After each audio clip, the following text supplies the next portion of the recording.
Hello, everybody. It's Lisa Wells here from Food, Fear and Freedom, helping you to keep your eating habits back on track and creating more consistent, healthy days for yourself.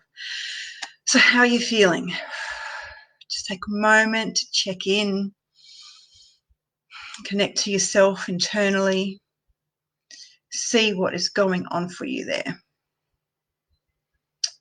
All right. Okay. Jump on, say hello. Let me know you're here and you're watching. I'm going to be talking about ways that you can stick to your healthy eating plan. We've all tried diets before, we've all tried eating plans before, and normally it's just been a matter of time before we fall off them again. So, how long was the last attempt that you had at staying on your healthy eating plan? Now, coming off the healthy eating plan doesn't mean anything other than there's data and there's information that you can gather. So if you've been doing well for a couple of days and then your brain might think, oh, I've been doing well for a couple of days, it's time to get into those Tim Tams or something like that, it's for a reason. It's happening for a reason in your brain. Your brain isn't really used to having that success of completing this eating plan or completing the eating plan and maintaining a healthy lifestyle long term. So it's about retraining the brain. It's also about setting health goals you will actually stick to. So the first thing that needs to happen is you need to set health goals that you'll stick to. I've just been looking at eating plans online, and to me, it's like having to make something different for each meal. It's really time consuming. Sure, the things look great and they're great for you and everything, but for me, it needs to be simple and effective. So things like making extra at dinner time so I can have just heat up that for lunch the next day. Easy things like doing up a big batch of soup and then that'll be my lunch for a couple of days, put some in the freezer. I'll have some for another week or so for my lunches. So it has to be a goal that you'll stick to. We also need to interrupt the pattern. So when I had food addiction for 10 years, my pattern was after lunch, I would hit that supermarket chocolate aisle like a mad woman to get those chocolate peanut M&Ms, and stuff them in my face. And I had to actually interrupt that pattern every day. And some days it worked and some days it didn't. So the second thing is interrupting that pattern of those neural pathways, those things in the brain that you have that thought of chocolate, then you take that action. So it's about lengthening the time between the thought that you have and taking that action. So putting some things in place to help support you around that. The third one is to get back on track quicker. What are you going to do to get back on track quicker?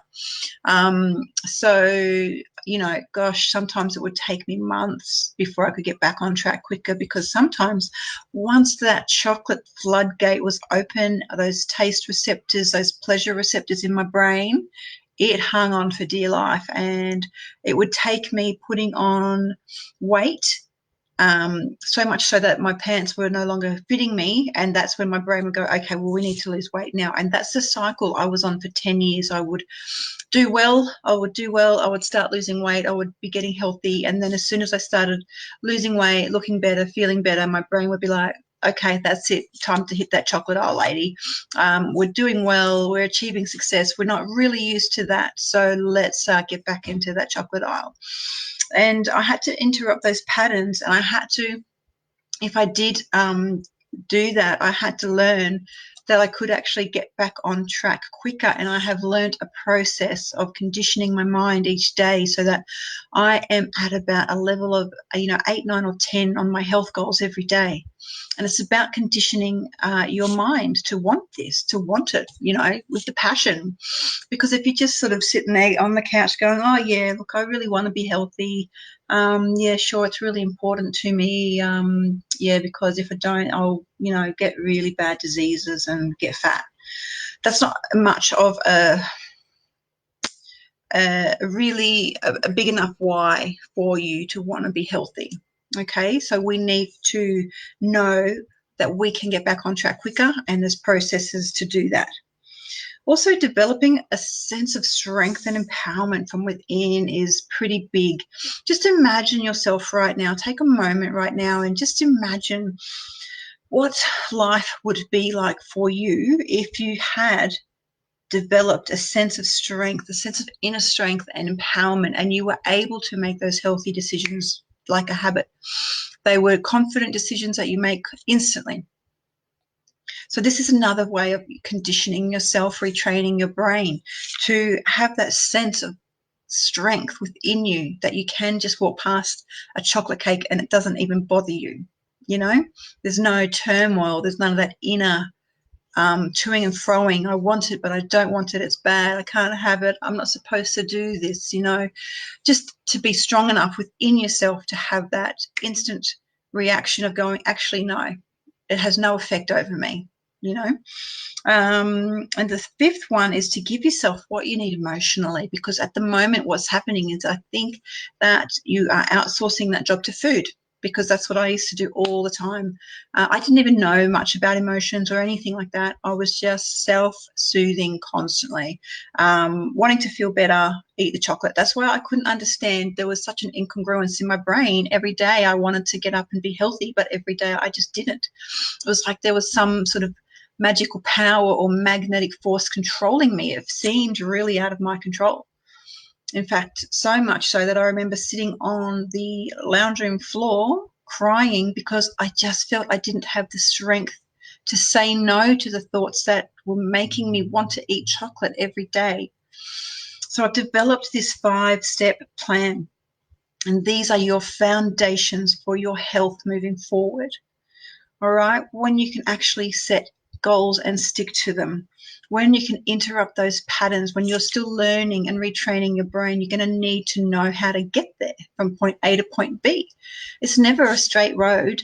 So how to do that a little bit easier and a little bit quicker, how to get back on track quicker as well. It's really important. It's going to halve your journey in time.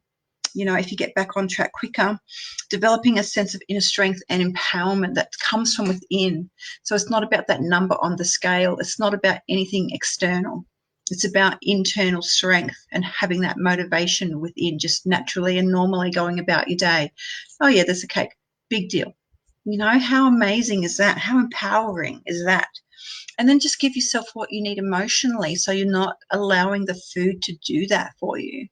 So this is what I work on with my clients. I have got a group starting up again soon, and this is what we'll be working on for 5 weeks. So you'll work out your plan, your health goal, your pattern interrupt, how to get back on track. This is what you will do.